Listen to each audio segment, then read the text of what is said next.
एक मिनट सुनो जरा सब। ये होती है आवर्त सारणी, जिसको हम पीरियोडिक टेबल बोलते हैं। क्या बोलेंगे? पीरियोडिक टेबल, आवर्त सारणी। तत्वों के बारे में हम पहले ही पढ़ चुके हैं कि जिन तत्वों की खोज हुई है वो कौन से तत्व के कारण हुई है? पारस पत्थर के कारण, है ना। वो पारस पत्थर तो नहीं मिला, एक के बाद एक के बाद एक के बाद नए तत्व हमें मिलते गए। अब इसमें आता है जो हमारे आधुनिक आवर्त सारणी है, जो किसने बनाई है? मोज़ले ने। मोज़ले ने किसने बनाई? मोज़ले। मेंडलीफ ने पुरानी बनाई थी। नई आवर्त सारणी किसने बनाई है? मोज़ले ने। मोज़ले ने जब आवर्त सारणी बनाई है तो वो बढ़ते हुए परमाणु क्रमांक के आधार पर, किस आधार पर? बढ़ते हुए परमाणु क्रमांक के आधार पर। अब ये बढ़ता हुआ परमाणु क्रमांक, पहले तो परमाणु क्रमांक समझ लो कि किसी तत्व में उपस्थित इलेक्ट्रॉन या प्रोटॉन की संख्या। मतलब किसी तत्व में इलेक्ट्रॉन और जो प्रोटॉन होते हैं वो आपस में बराबर होते हैं, संख्या इनकी बराबर होती है, इसलिए हम यह शब्द लगाएंगे। और मत लगा देना, और लगा दोगे तो जैसे मान लो आपने हाइड्रोजन का परमाणु क्रमांक 1 बताया है ना, तो 1 + 1 वो तो 2 हो जाएगा। या फिर परमाणु क्रमांक 1 बताने का मतलब हाइड्रोजन प्रोटॉन और इलेक्ट्रॉन की संख्या टोटल 1 हो रही है। तो ऐसा नहीं है, अपन क्या शब्द लगाते हैं परिभाषा में? या, मतलब या तो इलेक्ट्रॉन की संख्या या प्रोटॉन की संख्या। तो इसी बढ़ते हुए परमाणु क्रमांक के आधार पर हमने तत्वों को रखा है। ठीक, अब जो आवर्त सारणी बनाई गई, नई आवर्त सारणी मेंडलीफ ने जो बनाई थी उस समय 94-96 तत्व थे, उनको बढ़ते हुए परमाणु द्रव्यमान के आधार पर रखा था। लेकिन वहां पर एक समस्या ये आ रही थी कि जो परमाणु द्रव्यमान था वो दशमलव में था, मतलब पूर्ण संख्या में नहीं था। किसी का परमाणु द्रव्यमान 3.2 है ना, 2.99, 1.9, इस तरीके से। तो वहां पर अपने को थोड़ी प्रॉब्लम थी। लेकिन यहाँ जब हम परमाणु क्रमांक के आधार पर रखेंगे, बढ़ते हुए परमाणु क्रमांक के आधार पर, तो जो इलेक्ट्रॉन या प्रोटॉन की जो संख्या होती है वो पूर्ण संख्या के रूप में होगा, पूर्ण धनात्मक संख्या के रूप में। मतलब किसी तत्व में इलेक्ट्रॉन 1 होंगे, 2 होंगे, 3 होंगे, 4 होंगे, 5 होंगे, इस तरीके से आगे बढ़ेंगे। ऐसा नहीं बोल सकते कि किसी तत्व में इलेक्ट्रॉन या प्रोटॉन की संख्या 1.5, 2, 2.25, 3.5 या 3.4, इस तरीके से नहीं होंगे। तो जो हमारी आधुनिक आवर्त सारणी बनाई गई वो यथार्थ मानी गई, ठीक है। और किस आधार पर रखी गई? बढ़ते हुए परमाणु क्रमांक के आधार पर। अब जैसे मान लो हमारा पहला परिवार, कौन सा परिवार? पहला। उस पहले परिवार को हमने क्या करा? कौन से सूत्र से याद करा है? आ को अलग लिखा अपन ने, ली को अलग लिखा, ना को अलग लिखा, हा ली ना, फिर के, फिर संग, नहीं, रूबी, फिर संग, फ्रेंडशिप, ये अपन ने पहले लिख लिए हैं, है ना, ठीक है। अब ये लिखा ह, ली, ना, के, रूबी, संग, फ्रेंडशिप। क्लियर है सर? अगला था आपका बेटा, मांगे, कार, स्कूटर, बाप, रे। वैसे बाप शब्द अच्छा नहीं रहता है, बड़ा बेकार सा लगता है, लेकिन वो तो याद रखने का तरीका है, इसलिए। तो कार, बेटा, मांगे, कार, स्कूटर, ठीक है। अब आता है आगे, यहां पर ये जो मैंने खाली बॉक्स छोड़ रखे हैं यहां पर, है ना, यहां पर क्या हो जाता है? वो लेंथेनाइड और एक्टिनाइड्स वाली श्रेणी आ जाती है। कौन सी श्रेणी आ जाएगी? है ना, ये वाला हिस्सा फिर आगे अलग बढ़ जाता है, ठीक। मैंने आपको पहले भी बताया है कि हमको पहला समूह, दूसरा समूह, है ना, ये ऊपर से नीचे चलते हैं तो वर्ग, बाएं से दाएं चलेंगे तो आवर्त, मतलब इससे इधर चलेंगे तो आवर्त और ऊपर से नीचे चलेंगे तो वर्ग। इसीलिए इसको क्या बोला गया है? आवर्त सारणी। चूंकि तत्वों को इनके बढ़ते हुए परमाणु क्रमांक के आधार पर आवर्त में रखा है अपन ने। किस में रखा है? आवर्त में। चलिए, अब यहाँ पर अपन ने इनको तो बीच में नहीं छेड़ा है। ये हमारे पास, जैसे मान लो ये जो होता है 1 और 2, ये क्या कहलाता है? S block. क्या कहलाता है? एस ब्लॉक, है ना।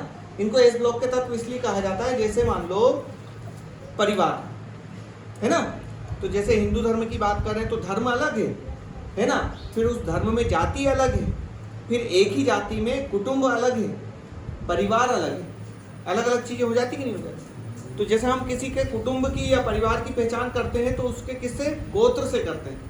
किससे करते हैं, गोत्र, है ना, कि भैया ये समरोलिया परिवार का है, या ये झलावा परिवार का है, या फिर ये इटाउदिया परिवार का है, करते कि नहीं करते।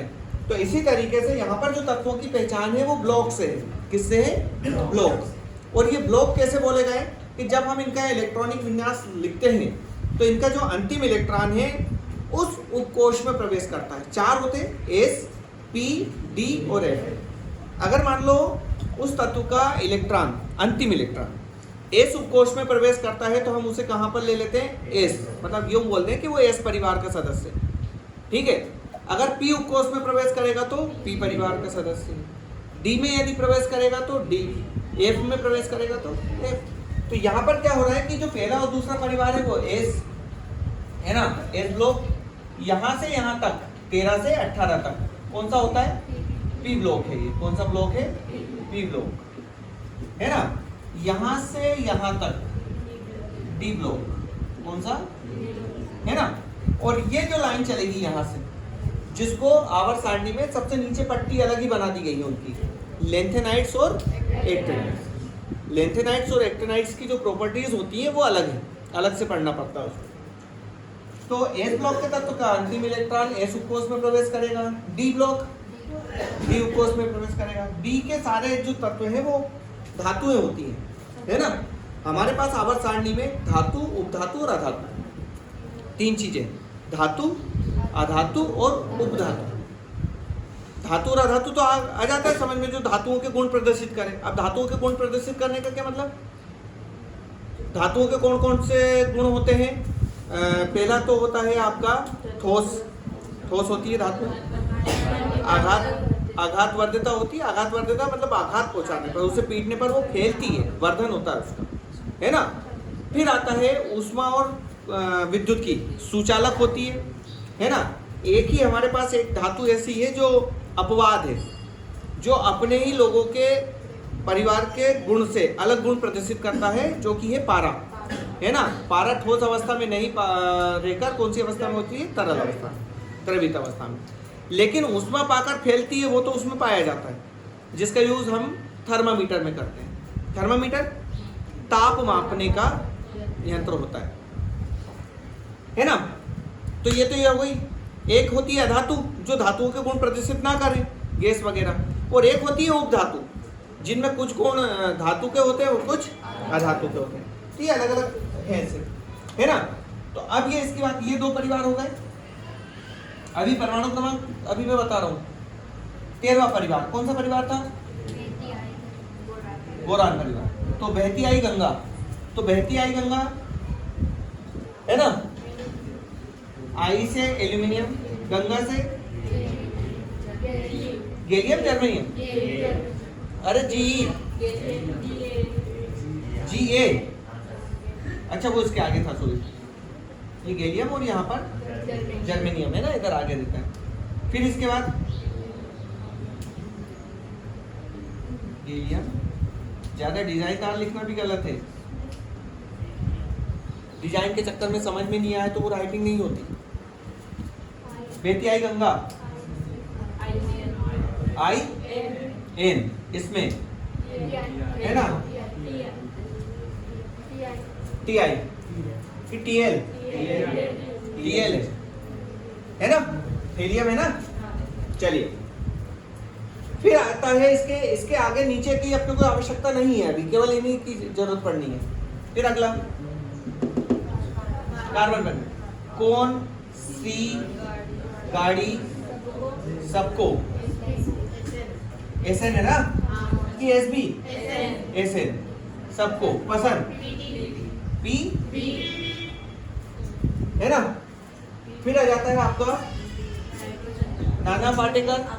नाना पाटेकर, ऐश्वर्या, सब भीगे, यही ना, ठीक है। फिर 16वां परिवार ऑक्सीजन परिवार, ओ से टपका टेल्यूरियम, ठीक है। फिर आता है आपका फ्रैंक क्लोजअप ब्रश, इसमें आया। अब आप बोलोगे सर ये कुछ बॉक्स खाली छूटे हुए हैं, इनको अभी अपने को नहीं पढ़ना है, ये आगे जरूरत पड़ेगी आपको, है ना। अभी केवल हम उतनी चीजों को पढ़ रहे हैं जितनी की आवश्यकता पड़नी है। अच्छा, फिर ये आता है 18वां समूह, इसको शून्यवां समूह भी बोला जाता है। क्या बोला जाता है? शून्यवां समूह। और शून्यवां समूह बोलने का इसका एकमात्र कारण ये भी है कि इसकी जो संयोजकता होती है वो क्या होती है? शून्य, है ना। संयोजकता क्या होती है? मतलब इसे अपना स्टक पूरा करने के लिए ना तो इलेक्ट्रॉन देना पड़ता है और ना ही इलेक्ट्रॉन, या फिर ये अक्रिय गैसें भी होती हैं, उत्कृष्ट गैसें भी होती हैं, नोबल गैसें भी होती हैं, मतलब 4-5 नाम से इनको जाना जाता है ना। तो इसमें होता है helium, neon, argon, krypton, xenon और रेडॉन, ठीक है, ये होता है। अब इसके बाद इसके परमाणु क्रमांक की बात करें, यहाँ 1 है तो यहाँ जस्ट इसके सामने 2, यहाँ फिर 3, 4 बढ़ता हुआ परमाणु क्रमांक है ना, यहाँ 5, 6, 7, 8, 9, ये 10, 11, 12, समझना जरा। 12 के बाद 13, 14, 15, 16, 17, 18, 19, ये नहीं आएगा अभी, इसके सामने ही चलेगा ये, इन्हें मत गिन देना। तो 12 के बाद यहाँ क्या आ गया? 13, 14, 15, 16, 17, 18, है ना। फिर इसके बाद यहाँ 19, 20, यहाँ गिनना है। 21, 22, 23, 24, 25, 26, 27, 28, 29, 30, 31, 32, 33, 34, 35, ये 36, ठीक है। यहाँ आ जाओ, 37, ये 38, 40, 41, 42, 43, 44, 45, 46, 47, 48, 49, 50, 51, 52, 53 और ये 54, यहाँ 55 और ये 56। लेकिन चूंकि इसके बाद बॉक्स खाली है, क्या आ जाता है यहाँ पर? लेंथेनाइड और एक्टिनाइड। तो अपने को यहाँ से अलग बढ़ना पड़ेगा, यहाँ पर देखना पड़ेगा कि कितने तत्व हैं अपने पास ये श्रेणी में। तो ये है आपके 57 से लेकर कहाँ तक? 71 तक, है ना। और जब यहाँ से काउंटिंग करेंगे अपन, तो कौन से स्टार्ट होगी ये? 72 से। कहाँ से होगी?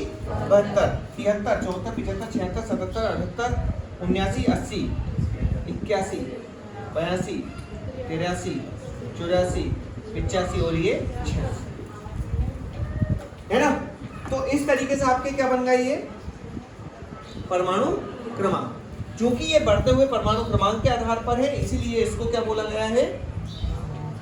आवर्त में बढ़ रहा है ना, इसलिए इसको आवर्त सारणी बोलते हैं। या फिर इसका परमाणु इस तरीके से भी समझ सकते हैं, 2 या कितना, 8, 8, 18, 18 और ये 32। ये 1 था, 1 में आप कितना जोड़ दो? 3 हो जाएगा। 3 में 8 जोड़ दो 11, 11 में 8 जोड़ दो 19, 19 में 18 जोड़ो 37, 37 में 18 जोड़ो 55। वहीं तक कैसे चल जाएगा? यहाँ थोड़ा सा आएगा दिक्कत, क्योंकि वो लेंथेनाइड एक्टिनाइड का कॉन्सेप्ट अलग हो जाता है ना, इसलिए प्रॉब्लम होती है ना। उसको बगैर देखे करो जरा।